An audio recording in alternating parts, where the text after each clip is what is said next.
As we mentioned at the top of the show, that quick transformation from snow to rain into ice is overwhelming utilities in our state. Power outages continue to grow at a rapid rate. CMP is reporting more than 150,000 customers without power, Versant reporting just over 3,100. And just within the last hour, we have heard from officials in southern Maine, including Kennebunk, South Portland, Jason, warning Mainers to, of course, stay inside if you can, because there's a lot of trees falling. And Portland officials saying to not call 911 if you are getting an outage, but of course to report any down power lines. And last year we had a very similar storm that hit Cumberland and York counties, in just those counties. Maine is obviously a very large state. Yep.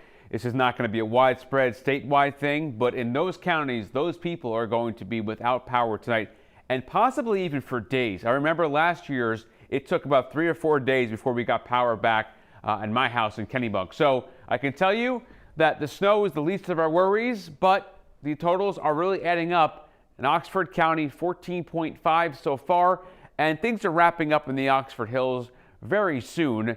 Dover, Foxcroft, you still have a few more hours to go of snow, so you're going to add to that 15. I think you'll get to around 20. Madison, New Hampshire at 16. I did see some 20s over in New Hampshire where the snow has pretty much shut off. Heavy snow, ice, and rain moving east. Power outages increasing, especially for Cumberland and York, but other counties too. We're going to add on to that. There's a very small sliver of that freezing rain pushing east right now. We do clear out for Maple Sunday. If you can get there to the Sugar Shack, you can get to the places, the farms, and, obviously away from all the down lines safely, right? Here's the cutoff going on in York County, just about done, but not done statewide. Obviously, you have the dark blues here. That's in Augusta, switched over. It looks like all snow. In Bangor, starting to get into some icing, sleet, and freezing rain. Bangor is the next area for a ground zero ice storm situation because you're on that back edge where the dry air is coming in. Speaking of back edge, here it is, York County, you're pretty much done. Cumberland, another half hour to 45 minutes or so, you'll be done. Done with the freezing rain in those counties for the most part, pretty much done there. But still, a lot way to go up in Bangor. This purple, that is freezing rain coming down. I could definitely tell you that this is going to be a problem. You're going to start to accumulate that ice on things like limbs and lines. Now, over towards Eastport, Machias, Calais, you're trying to push on to all rain, okay?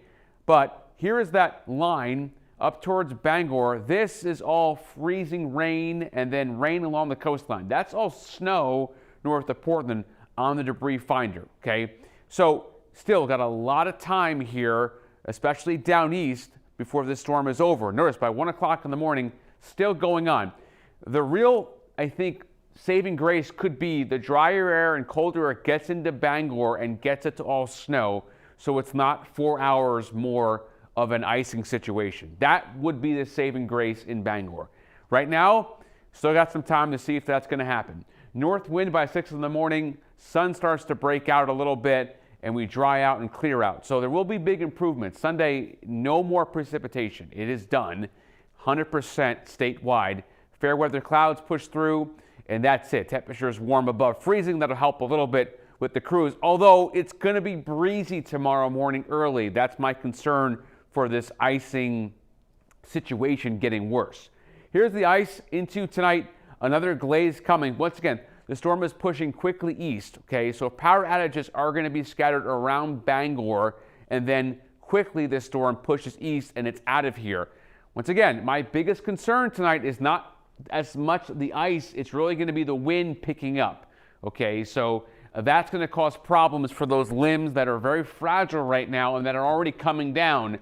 So that makes the situation far worse. Now next week, I'm not overly concerned with any more ice, but there's an opportunity here for a localized event up in the hills, the Oxford Hills, with some ice later Tuesday into Wednesday. We'll do one ice storm at a time though, Sam. And tonight, I really just got to caution you that you're going to hear a lot of crackling going on in the woods and around your house. And Jason, as this storm, continues across the state, we'll have you come back in just a few minutes for the latest. Yes, sir. Thank you.